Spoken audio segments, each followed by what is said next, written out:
Hola, bienvenidos a esta cuarta parte del libro de Víctor Frank. Vamos en la página 63 y nos quedamos. Modo que el notable logro del conocimiento consiste en que el sujeto alcance el objeto cruzado, el vacío que lo separa. Sin embargo, el objeto alcanzado por el sujeto sigue siendo un objeto y no se convierte en virtud del proceso cognoscitivo, en parte del sujeto mismo. Toda teoría que oscurezca la objetividad del objeto y que haga caso omiso de su intrínseca otredad mediante el supuesto del que el mundo es una mera autoexpresión y nada más que una proyección del sujeto, es una teoría que no ha entendido el problema. Continuamos con esta perspectiva de Viktor Frank, en la cual habla de una objetividad por parte del sentido. Aquí explica que va contrario a toda la filosofía existencialista de Camus, la cual nombra que la existencia no tiene ningún sentido, y Viktor Frank nos da estos argumentos para decir que sí y el por qué. Entonces, sigamos leyendo los párrafos para ver qué tiene Viktor Frank por decir. No resulta recomendable una erradicación total de la diferencia entre sujeto y objeto, incluso suponiendo que fuera posible. Cada acto cognoscitivo humano se basa indispensablemente en el campo de tensión polar entre el sujeto y el objeto. La dinámica esencial que constituye el conocimiento humano tiene su origen en esta situación de tensión entre el hombre y ese mundo, donde el hombre es ser en, para usar una expresión existencial popular, donde el hombre es ser en, para perdón, me equivoqué. En logoterapia, esta dinámica en contraposición con la psicodinámica es como conocida como no dinámica. Ignorar la tensión no dinámica entre el sujeto y objeto equivale a ignorar la objetividad del mundo. Toda filosofía o psicología que por su cuidadosa investigación de los fenómenos psíquicos en su riqueza y plenitud merezca el nombre del enfoque fenomenológico, ha de reconocer el hecho primordial de que todo verdadero acto cognoscitivo implica la objetividad del objeto. Em, ok, continuamos con la perspectiva de Viktor Frank, en la cual sitúa que somos ser en el mundo, somos seres que estamos actuando, y cuando se refiere a un objeto, es justamente un objeto cognoscible para nosotros. ¿Qué quiere decir esto? Un objeto o el mundo está ahí y nosotros tenemos acceso al mundo. El mundo siempre será objetivo. Entonces, al ser objetivo, eh, hay algo más que la simple arbitrariedad de la cual hablaban los existencialistas. Entonces, no todo es arbitrario para Víctor Frank.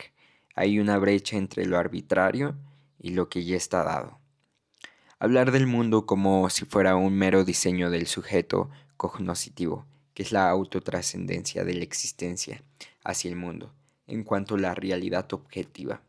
Es verdad que el hombre no puede captar más que un segmento subjetivo cognoscitivo recortado del mundo, o por decirlo de otra manera, solo puede realizar una selección subjetiva del espectro entero del mundo.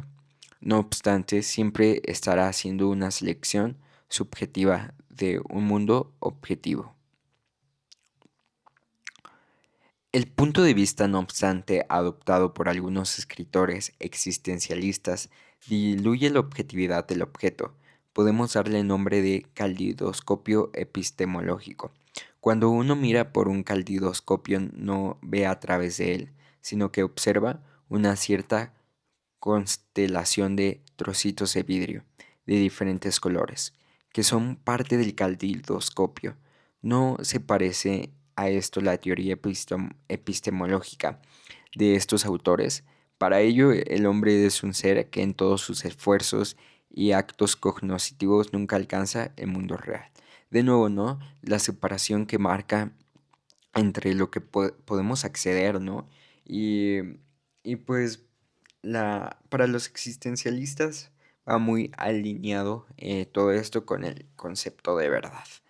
Em, ¿Qué es la verdad para los existencialistas?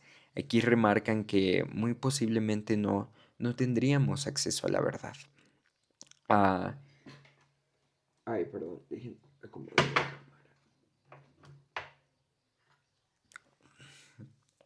No tendríamos acceso a la verdad, porque la verdad no la podríamos acceder, pero aquí Víctor Frank marca que posiblemente eso no es tan así. Entonces, para, para el hombre es un ser que en todos sus esfuerzos y actos cognitivos nunca alcanza el mundo real.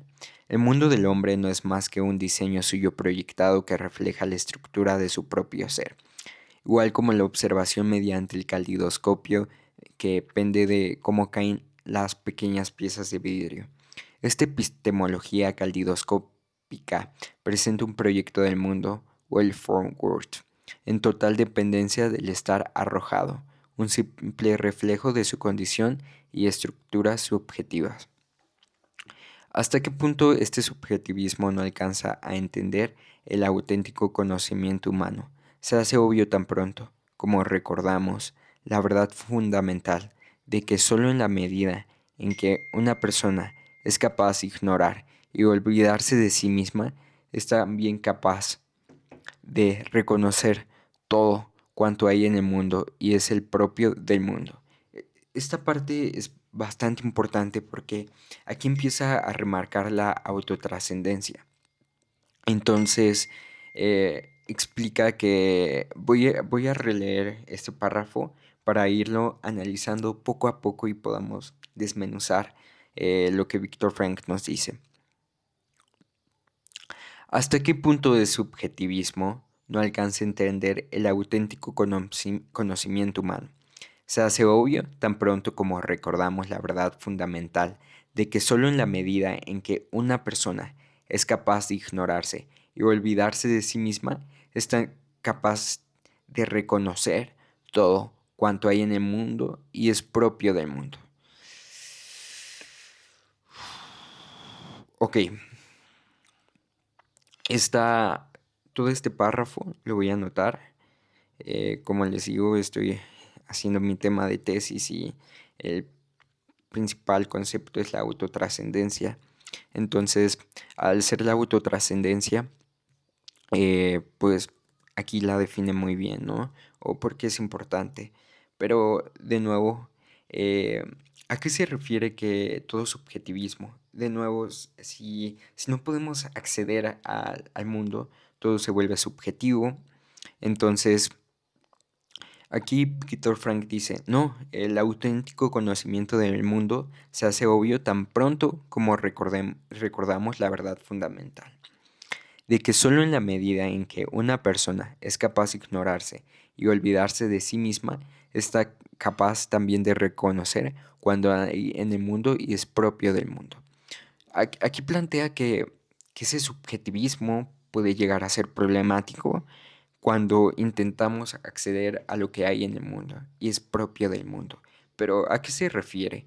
Básicamente, esto lo podemos poner de una forma muy práctica y clara, diciendo que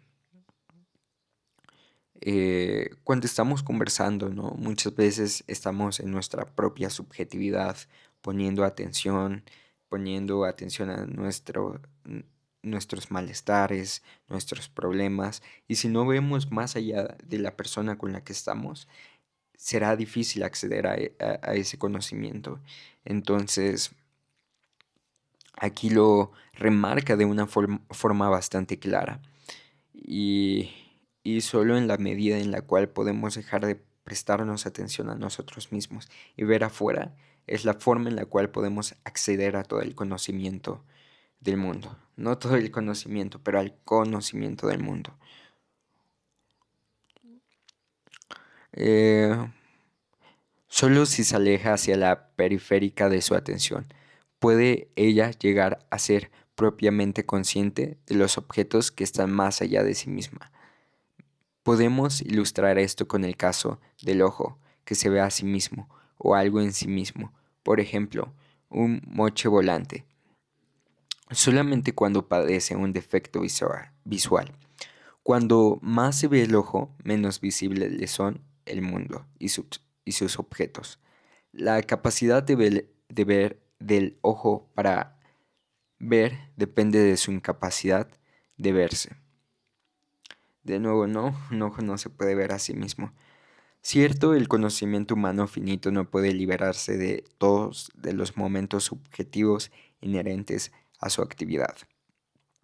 Pero esto no altera el hecho de que cuanto más se convierte el conocimiento realmente en una simple autoexpresión y en proyección de la propia estructura del sujeto cognoscente, tanto más se ve envuelto en el error. En otras palabras, el conocimiento es conocimiento verdadero solo en la medida en que es lo contrario de una mera autoexpresión, en la medida que implica la trascendencia. Vamos a volver a leer esto.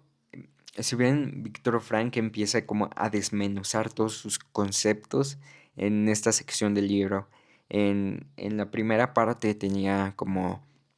eh, tenía mucha claridad Víctor Frank escribe de una forma bastante clara, pero en la primera parte del libro era como más biográfico, muy anecdótico, y ahorita ya se está metiendo al cuerpo teórico de la logoterapia. Entonces podemos ir leyendo un poco más lento para ir entendiendo a qué se refería con cada concepto.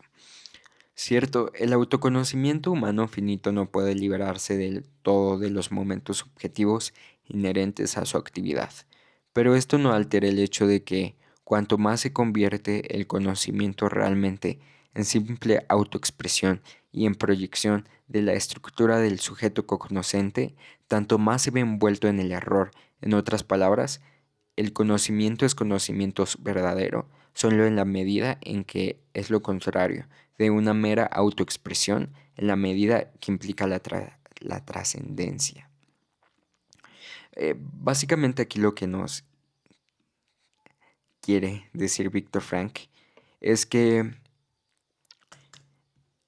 la, la forma más adecuada para acceder al conocimiento objetivo es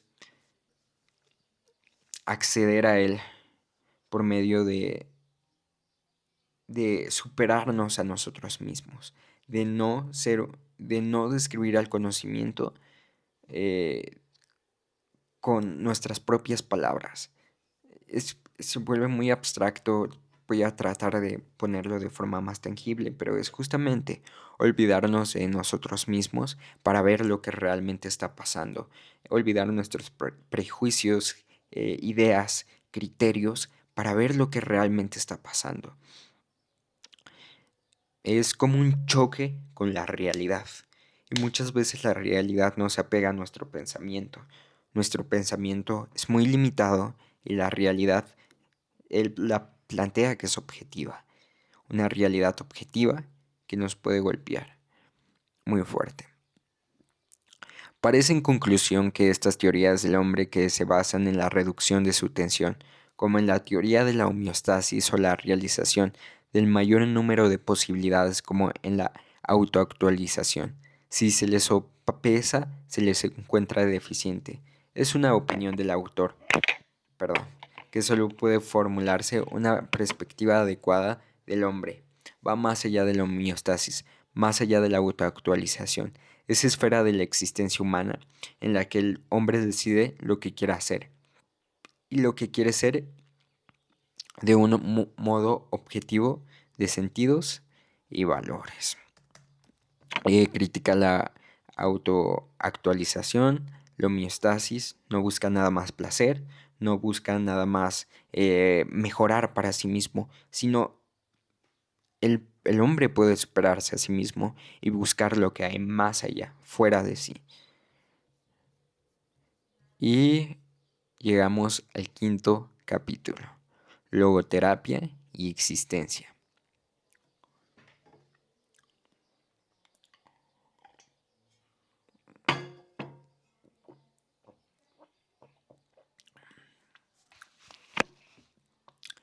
Se ha producido un progreso considerable en el desarrollo de la psicoterapia durante los últimos 5 años, en la medida que el antiguo concepto psicodinámico de hombre, en cuanto a ser principalmente ocupado con la satisfacción de sus necesidades, ha sido siendo sustituido de un modo lento pero obvio por la nueva perspectiva antropológica del hombre, en cuanto a ser cuya meta en la vida se concibe ahora como actualización y realización de sus propias potencialidades.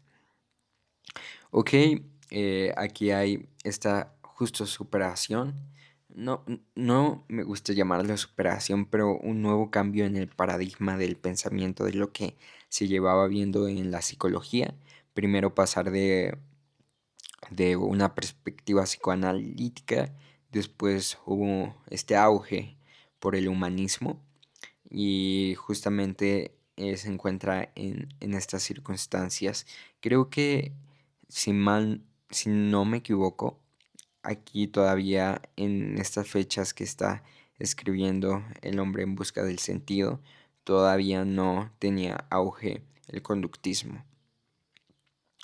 Podemos decir que la categoría de las necesidades, en el sentido de un ser del hombre totalmente determinado por las pulsiones instintivas y condicionadas por las circunstancias, va siendo reemplazada cada vez más por otra categoría, a saber, la de las potencialidades, que pueden llevarse a efecto. En otras palabras, podemos hablar de una reinterpretación actual del ser humano. Pues la otra vez estaba encontrando bastantes similitudes entre el humanismo y la ética de Aristóteles, en cómo el humanismo busca justo esta autoactualización, busca la voluntad de poder por medio de la persona y se asemeja mucho a la ética de virtud y cómo Aristóteles planteaba que los seres humanos deben de alcanzar sus máximas potencialidades. La eudemonia lo llamaba él. Entonces, es una perspectiva bastante alineada. Si bien todas las terapias, todas las psicologías tienen una historia, una etiología de la cual no surge nada más porque sí. Muchas vienen de filósofos, de interpretaciones éticas y se van eh, conceptualizando de una forma más, pues pulida, creo que es la mejor palabra para decirlo, pero ninguna surge del vacío. Y en este caso, el humanismo, tintes aristotélicos bastante marcados. El fenómeno global de la existencia humana es, no obstante, inefable. Solo puede circunscribirse con una frase, el enunciado yo soy. Este yo soy tuvo que ser interpretado en un principio como yo tengo que, es decir, estoy obligado por determinadas condiciones y determinadas pulsiones e instintos, factores e impactos hereditarios y ambientales. Mientras que en el periodo siguiente el yo soy, mira aquí marca yo soy, o sea, son dos diferentes, yo tengo que, mira, el yo soy es la parte del, eh, mira, voy a releer ese párrafo porque me cuesta entenderlo aún. El fenómeno global de la existencia humana es no obstante inefable y solo puede circunscribirse con una frase, el enunciado yo soy. Este yo soy tuvo que ser interpretado en un principio como yo tengo que, es decir, estoy obligado por determinadas condiciones y determinadas pulsiones e instintos, factores e impactos hereditarios y ambientales, mientras que en el periodo siguiente el yo soy capaz de actualizar aquel aspecto de mí. Ok. Está marcando las diferentes formas en las cuales aborda cada paradigma, desde el humanismo y el psicoanálisis. El psicoanálisis es de una forma más determinista, en la cual ya estás predeterminado a ser de cierta forma por tus circunstancias, por lo que pasó. La estructura ya está formada, mientras desde el humanismo el yo puedo ser. Está remarcando esto. Vamos a ver qué dice.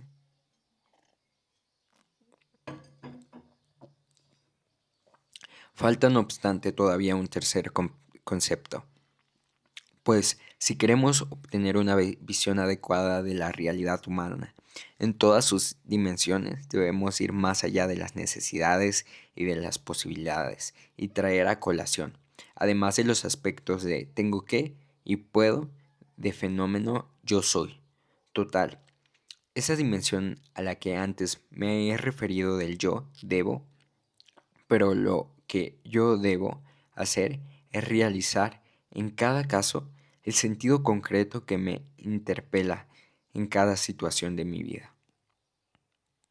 En otras palabras, en el momento en que aceptamos la entrada del yo, debo, complementamos el aspecto subjetivo de la existencia humana, el ser, con su contrapartida objetiva, que es el sentido.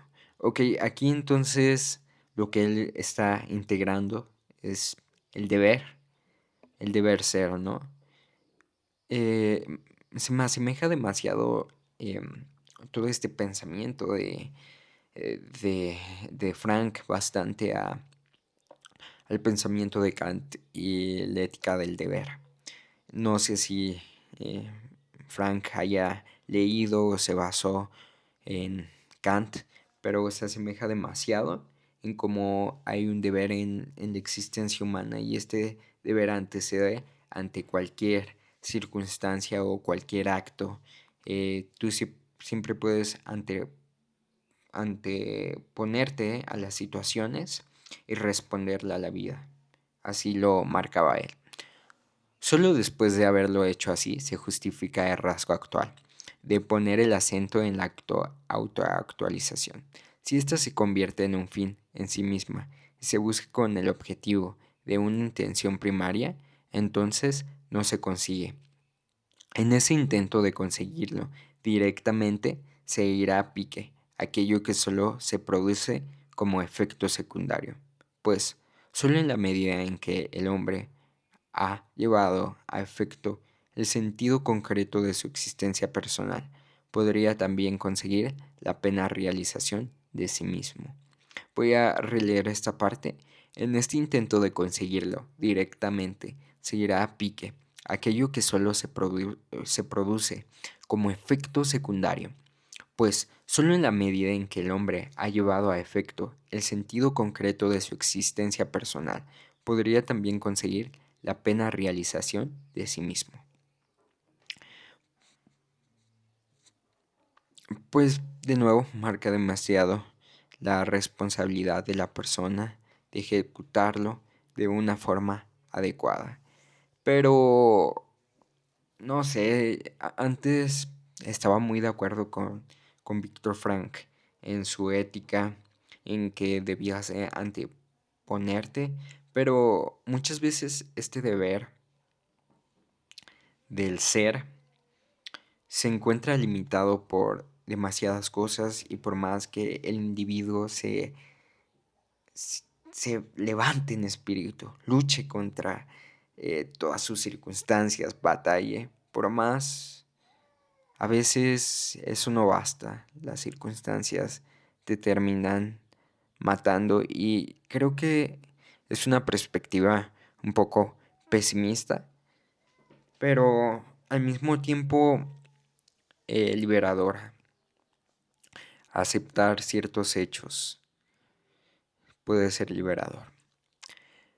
Esto no es en modo alguno contradictorio con la teoría de la autoactualización, tal como la presenta Abraham Maslow. A mi entender, ha tenido en cuenta esto cuando, por ejemplo, dice: es posible llamar a mis sujetos más objetivos en todos los sentidos del término que el promedio de personas. Se centra más en los problemas que en su ego, intensamente centrados en cómo están.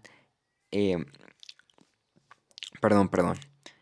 Es posible llamar a mis sujetos más objetivos en todos los sentidos del término, que el promedio de personas se centran más en los problemas que en su ego, intensamente centrados como están en problemas en su exterior. Puede que crean que una tarea es responsabilidad suya, deber u obligación, pero estas tareas no son impersonales ni egoístas.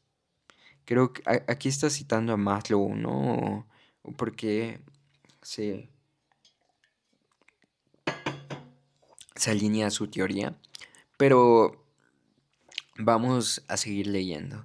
De modo que Maslow estará ciertamente de acuerdo si yo me atrevo a decir que la autoactualización no es la intención primaria, ni mirando lo mismo desde un ángulo más objetivo, no desde el punto de vista del sujeto. El destino último del hombre, sino más bien un resultado o un subproducto. Por ello, podemos ver que cuando hablamos del ser del hombre en el mundo, no deberíamos de negar que hay también un sentido en el mundo.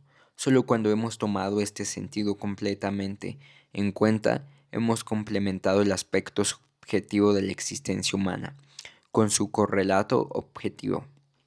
Y solo entonces, no antes, llegamos a ser conscientes de la existencia expandida en un campo de tensión polar entre el sí mismo y el mundo. Marca demasiado esta diferencia entre lo que significa el sí mismo y el mundo, pero eh, creo que Frank de nuevo no marca mucho la importancia de la singularidad con la voluntad del poder de cada uno, pero en cómo no estamos tan alejados de pues del mundo en general, sino somos parte de él.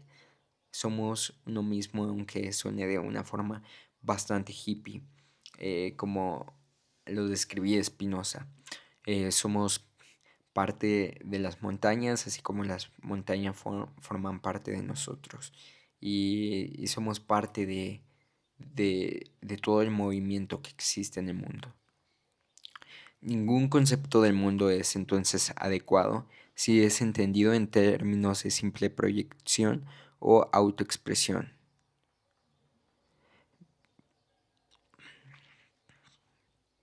Sí, ante todo, el sentido del mundo que ha de llevar a cabo el hombre y los valores que está en él debe de ser realizado por él, no por fuera más que su racionalización secundaria, sublimaciones o formaciones reactivas. Nadie podría esperar razonablemente que el hombre viviera de acuerdo con sus obligaciones. De hecho, esos pseudovalores carecen en absoluto de todo carácter imperativo. Cuando son simplemente entendidos como un reflejo de los procesos que suceden en el individuo de un modo impersonal, o simplemente como proyecciones y expresiones de la estructura interna del sujeto. Hemos de ver en el mundo en esencia mucho más que esto. Hemos de tener en cuenta la objetividad del mundo, que es lo único que supone un desafío real al sujeto. Sin embargo, no sería suficiente que nos limitáramos simplemente a mirar el mundo y sus objetos, incluidos valores y sinsentidos. El desafío que nos dirige como simples autoexpresiones, deberíamos de abstenernos también de mirar el mundo como un mero instrumento sometido a nuestros propósitos, un instrumento para la satisfacción de nuestras pulsiones instintivas, para restablecer un equilibrio interno, para restaurar la homeostasis, o como el medio para el fin de actualización. Esto sería degradar el mundo y destruir de nuevo la relación subjetiva del hombre con el mundo, donde el hombre es me atrevo a decir que el hombre nunca, o por lo menos no de un modo normal y primariamente ve los ve en los semejantes con que se encuentran y las causas con las que se compromete simples medios para un fin, porque en caso contrario habría destruido cualquier auténtica relación con ellos. Se habrían convertido en simples medios, habrían servido al hombre, pero por la misma razón habría dejado de tener para él valor alguno, es decir, valor en sí mismos.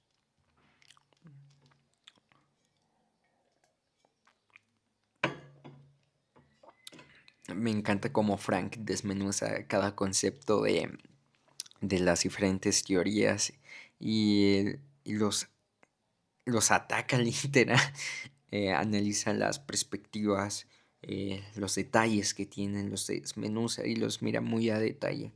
No olvidemos que Víctor Frank fue psicoanalista y más allá de eso, psiquiatra también.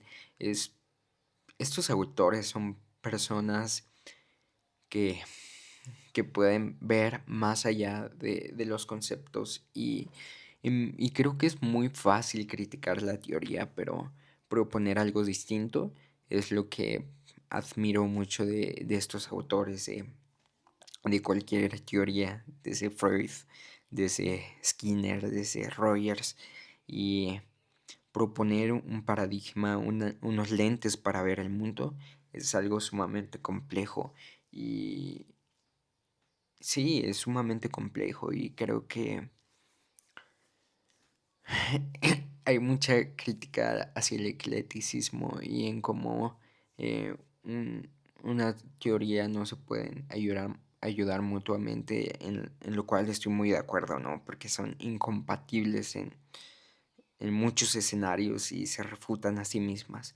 Pero lo que para mí es más importante es la forma en la cual puedes ver tus mismos argumentos y alcanzar la verdad.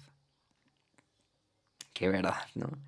Pero pues es complejo. Cuando hablamos de sentido, sin embargo, no debemos olvidar el hecho de que el hombre no lleva a cabo el sentido de su existencia, simplemente mediante sus empresas creativas y sus encuentros experienciales, o el trabajo o el amor. No debemos pasar por alto el hecho de que hay también experiencias trágicas e inherentes a la vida humana. Sobre todas esas de la triada trágica, si podemos utilizar esa expresión representadas en los hechos primordiales de la existencia del hombre, sufrimiento, culpa y transitoriedad.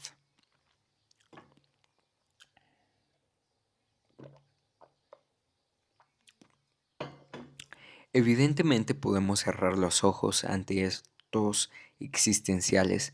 También el terapeuta puede eludirlos y retirarse a lo que es meramente somatoterapia o psicoterapia.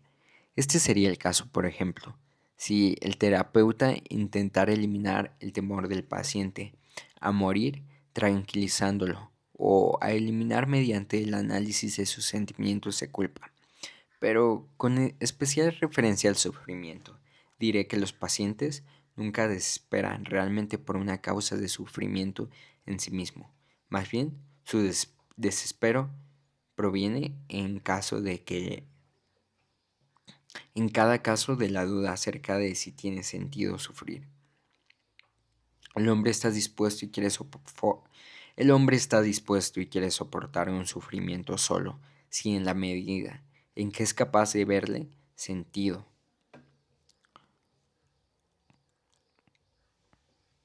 En el fondo, sin embargo, este sentido no puede ser capaz simplemente como medios intelectuales porque supera esencialmente, para hablar con mayor propiedad, dimensionalmente la capacidad del hombre en cuanto ser finito. Procuro señalar este hecho con el término supersentido. Este sentido trasciende necesariamente al hombre y a su mundo, y por consiguiente no puede ser abogado por simples procesos racionales. Es más bien accesible a un acto de compromiso. Vamos a leer. Aquí entendemos psicoterapia en el sentido más estricto del término, en cuanto puede oponerse a ese concepto más amplio, que también tiene presente la dimensión humana de lo no ético, en oposición a lo psíquico. Este enfoque psicoterapéutico más amplio recibe el nombre de logoterapia, y en su marco hablamos de dimensiones en cuanto distintas de nivel discretos del ser, y distinguimos la dimensión biológica, la psicológica y la específicamente humana. En alemán se distingue entre el primer término indica la dimensión humana y el segundo la religiosa.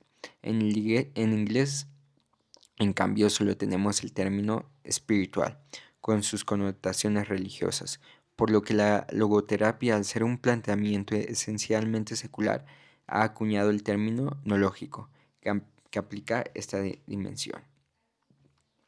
Ok, aquí entiendo que Frank utilizó más el término noológico que lo espiritual, justamente porque lo espiritual se asocia demasiado con lo religioso, cuando son cosas muy separadas. Cada una tiene su valía, cada una tiene algo que le aporta al humano, pero pues la dimensión espiritual creo que es muy pobre en general en, en nuestra humanidad actualmente.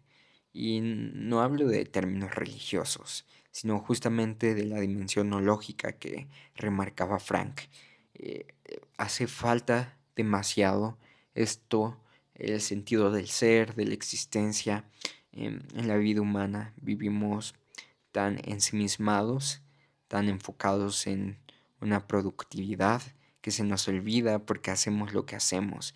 Yo creo que ni siquiera podemos notar lo que sufrimos porque ni siquiera ponemos atención. Entonces, eh, es, vivimos demasiado apurados, con mucha prisa, y eso dificulta el acceso a lo no lógico, como bien describe Frank.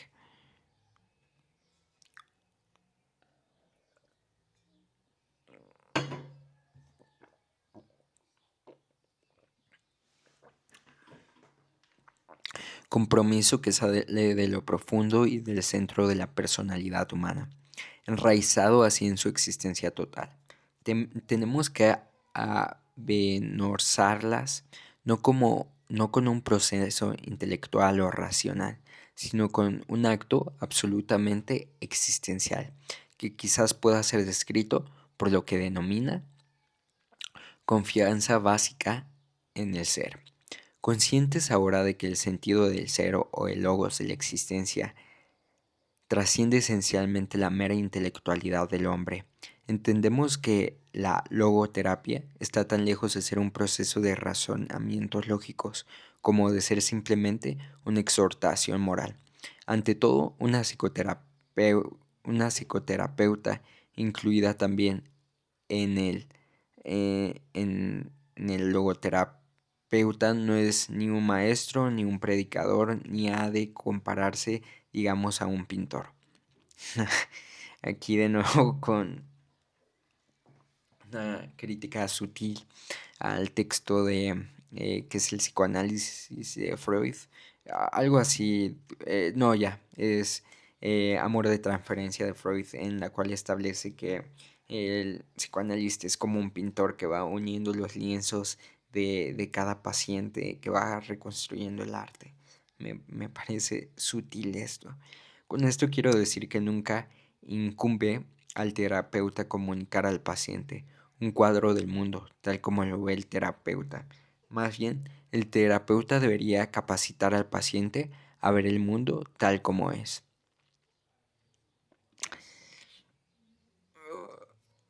Es como Frank acabo de decir que tiene demasiadas similitudes con la ética de Kant, pero también demasiadas cosas muy alejadas, porque Víctor Frank nos invita a ver el mundo como es, ir en contra del idealismo. Es, es justamente una noción muy contraria en cierto aspecto, y me parece bastante realista, bastante plausible su teoría en cuanto a todo esto. Se parece por tanto más a un oftalmólogo que a un pintor. Además, haciendo referencia especial a los sentidos y valores, lo que importa no es el sentido de la vida del hombre en general. Buscar el sentido general de la vida humana podría compararse a preguntar a un jugador de ajedrez, ¿cuál es la mejor jugada? No hay algo así como la mejor jugada, aparte de la mejor en el contexto de una situación particular, de un juego particular. Igual podemos decir de la existencia humana por cuanto uno puede buscar solo el sentido concreto de su existencia personal, un sentido que cambia de persona a persona, de día en día y de hora en hora. La conciencia de este sentido concreto de la propia existencia no es para nada algo abstracto, sino que es más bien una dedicación y una devoción implícitas e inmediatas, que ni se preocupa de la verbalización ni la necesita. En psicoterapia evidentemente puede ser evocado, planteando preguntas provocativas, en el marco de un diálogo mayéutico, en sentido socrático.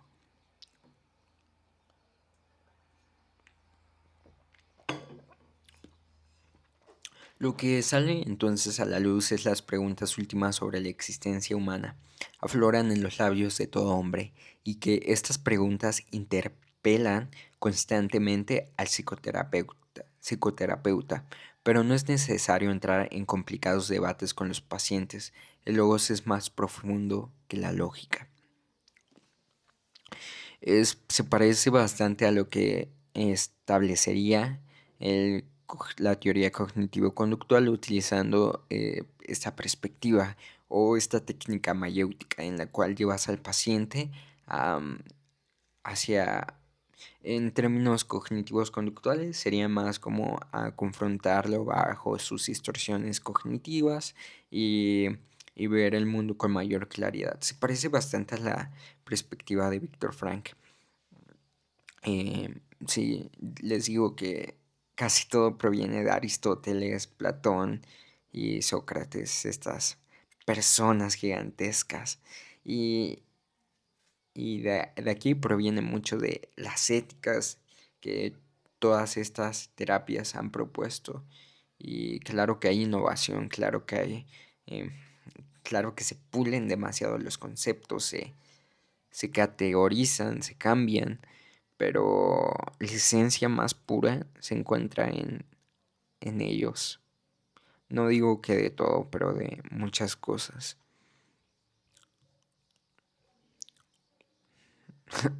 Estuvo muy pequeño este capítulo.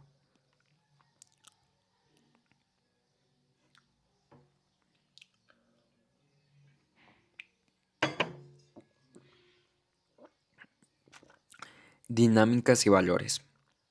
Al psicoanálisis, especialmente en sus primeros y más antiguos estadios de desarrollo, se le he acusado a menudo de lo que se denomina pansexualismo, que es dinámica y valores. Dudo de si en fechas anteriores o hasta en tiempos de Freud este reproche fue alguna vez legítimo, pero ciertamente en la historia más reciente del psicoanálisis apenas encontramos evidencia alguna en que apoyar esta acusación de pansexualismo en el sentido estricto del término.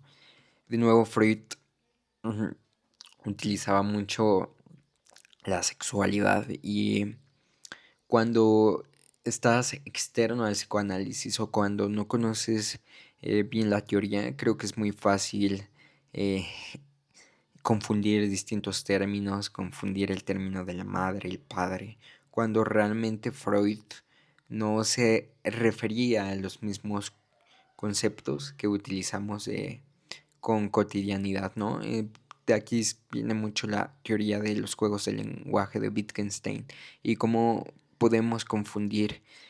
Y Freud estableció un juego del lenguaje bien específico con la teoría de psicoanalítica y que solo se puede eh, encontrar en el contexto mismo. Y yo no estoy muy a favor del psicoanálisis porque falta mucha evidencia por su epistemología, pero tiene demasiado valor más allá del histórico. Creo que tiene mucho valor clínico. Y criticar al psicoanálisis por pansexualidad se me hace un argumento sumamente débil. Cualquier persona que critica al psicoanálisis, primero debe de leer sobre psicoanálisis, entender sobre psicoanálisis, y así con cualquier teoría. Aprender cualquier corriente es algo demasiado complejo y que tiene sus juegos de lenguaje específicamente. Entonces, yo sé que hay demasiados conductistas, demasiados psicólogos basados en evidencia, que yo apoyo mucho estas teorías y me quiero preparar y me estoy preparando mucho en estas teorías, pero no ven todo el valor clínico que tiene el psicoanálisis, y me parece algo muy triste, me parece una mente muy cerrada, me parece no ver toda la historia de la psicología con claridad y justamente no ver más allá, fuera de sí mismo. Entonces, pues es eso. Sin embargo, hay otra cosa distinta que a mí me parece un supuesto incluso más erróneo que subyace en la teoría psicoanalítica y, por desgracia, en la práctica analítica, y que podemos llamar pandeterminismo. Por, por tal entiendo una visión del hombre que deja de lado u olvide la capacidad humana intrínseca de la libre elección e interpretación, la existencia humana en términos de simple dinámica. El hombre, como ser básico finito que es, nunca será capaz de liberarse del todo de los vínculos que le atan, en los diversos campos donde se enfrenta en condicionantes inalterables. Sin embargo, siempre hay un cubierto residuo de libertad en sus decisiones, pues dentro de los límites, por restringidos que puedan ser, puede el hombre moverse libremente, y solo por esta actitud que adopta frente a cualquier condición. El término dinamismo sirve a menudo a modo de simple sistu- sis- sustitución eufemística del término mecanicismo. Sin embargo, no creo que ni siquiera los psicoanalistas freudianos ortodoxos continúen siendo o tengan que ser siempre y corregiblemente mecanicistas y materialistas, tal como en una ocasión los consideró un enunciado claro y conciso, hecho nada más y nada menos que por el mismísimo Sigmund Freud. Me parece complicado que el psicoanálisis sea eh, materialista por toda la división sustancia-mente, pero me gustaría mucho leer a, eh, a Descartes para entender esa dualidad y, claro, demasiada eh, literatura materialista y muchos conceptos de la ciencia. Si les gustaría, pues pueden comentarlo. Ante que tenga que enfrentarse, demuestra el hombre ser verdaderamente humano. Y esto vale tanto para los hechos y factores biológicos y psicológicos, como para los sociológicos. El medio social, la dotación hereditaria y las pulsiones instintivas pueden limitar el alcance de la libertad humana, pero en sí mismas nunca pueden ello eliminar totalmente la capacidad humana de adoptar una actitud frente a todos estos condicionantes.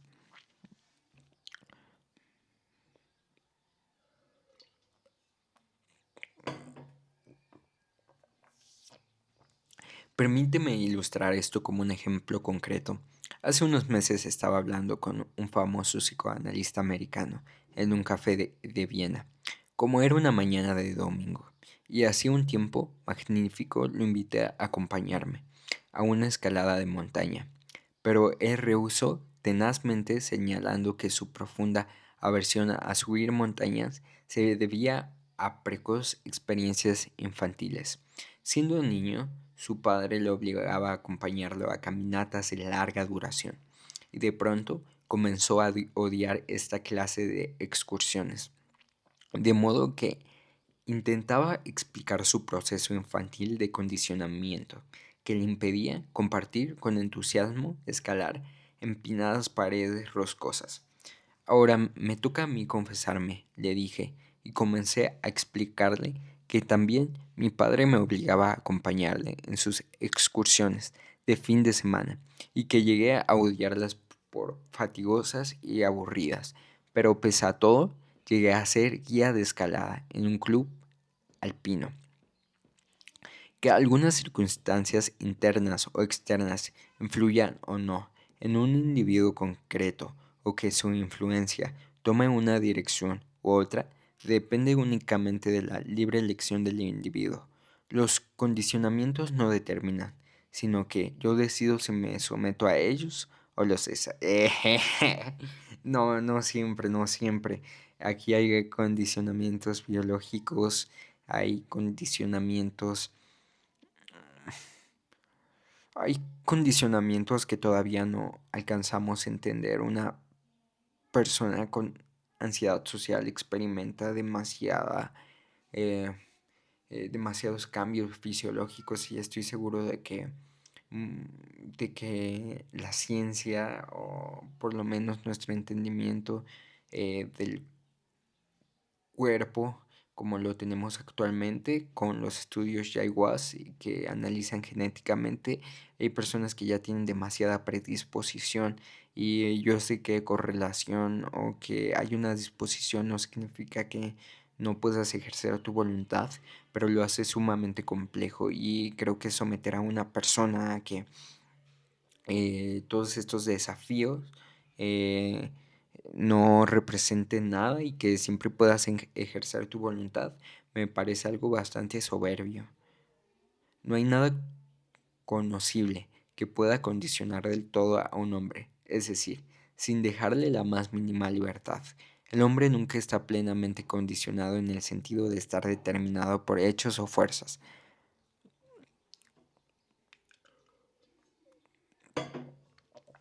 Más bien, en definitiva, el hombre se determina a sí mismo. Determina no solo su destino, sino también sí mismo, porque el hombre no solo forma y configura el curso de su vida, sino también de su propio yo. El hombre no es solo responsable de lo que hace, sino también de lo que es, en la medida en que no solo se comporta de acuerdo con lo que es, sino además se convierte en lo que es de acuerdo a cómo se comporta. Pues sí, eres la forma en la que te comportas, no, no eres lo que piensas. O es complicado esta posición, pero es algo que los conductistas siempre refutan, de que eres lo que haces, la conducta que actúas, y de nuevo el pensamiento, claro que lo sitúan como una conducta, como conducta verbal, pero en gran medida estoy muy de acuerdo de que eh, pues somos lo que actuamos, lo que decidimos hacer, aunque no somos por nosotros mismos, somos en relación con la interacción de otros factores sociales, biológicos. Entonces, somos, pero no todo de lo que somos nos lo elegimos, lo que hace, sino también de lo que es, en la medida en que no solo se comporta de acuerdo con lo que es, sino que además se convierte en lo que es de acuerdo a cómo se comporta. En definitiva, el hombre llega a ser lo que él ha hecho de sí mismo, en vez de estar plenamente condicionado por algún tipo de condicionante. El hombre se construye a sí mismo. Hechos y factores no son sino el material bruto de estos actos de construcción del sí mismo.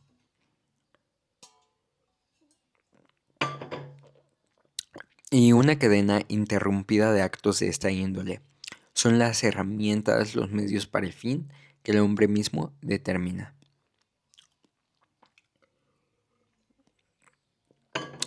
A decir verdad, esta manera de contemplar al hombre es justamente inversa de este concepto que afirma que el hombre es un producto o un efecto de una cadena de diversas causas. Por otro lado, nuestra afirmación de la existencia humana en cuanto a un acto autoacreedor se corresponde con el supuesto fundamental de que el hombre no es sin más, sino que siempre decide lo que va a hacer en el momento siguiente. En cada momento la persona humana modela y forja constantemente su propio carácter. Por ello, todo ser humano tiene la oportunidad de cambiar en un momento dado. Las personas tenemos mucha capacidad de cambio, de modificación de diversos comportamientos, conductas, inclusive pensamientos. Hay pensamientos que no se pueden cambiar, no podemos controlar la forma en la cual pensamos, pero podemos hacer diversas cosas que alteren nuestro flujo de pensamiento. Y esto se encuentra o puede ser muy alineado con muchas prácticas espirituales, meditación, oración, circunstancias y, y tenemos mucha oportunidad de cambio. No digo que podamos controlarlo todo, pero sí podemos controlar grandes cosas. Y creo que más que nada aquí Frank o lo que no estoy tan de acuerdo es que siempre te puedas anteponer a las circunstancias. Hay veces que no, que la voluntad no es suficiente, que el cansancio, el dolor, la tristeza, que la parte psicológica de la persona no puede más y ejercer una voluntad es casi nada, contrario a todas las circunstancias y adversidades que la vida enfrenta. Hay la libertad de cambiar, y a nadie debe negársele el derecho a hacer uso de esa libertad en modo alguno. En modo alguno podemos predecir el futuro de un ser humano, a no ser dentro de un amplio marco de estudio estadístico, referido a un grupo como tal. La personalidad humana en sí, esencialmente, es imprescindible. La base para una predicción estaría representada por las influencias biológicas, psicológicas o sociológicas. Sin embargo, uno de los rasgos principales de la existencia humana es su capacidad de emerger y levantarse por encima de sus condicionantes o trascenderlos. La persona humana se trasciende a sí misma en la medida en que configura su propio carácter. Permítame citar el siguiente caso. Se trata del Dr. J, la única persona de todas las que he conocido en toda mi vida que me atravesaría a caracterizar el personaje satánico. Por la época que lo conocí se llamaba comúnmente el asesino de Schopf, el nombre del gran hospital mental de Viena. Cuando los nazis comenzaron su programa de eutanasia tenía todas las riendas en su mano y era tan fanático y cumplido en la tarea que le habían asignado que procuraba que no se le escapara ni un solo individuo psicótico de la cámara de gas. Muy bien, por aquí vamos a dejarlo por hoy y pues vimos bastantes cosas y nos vemos.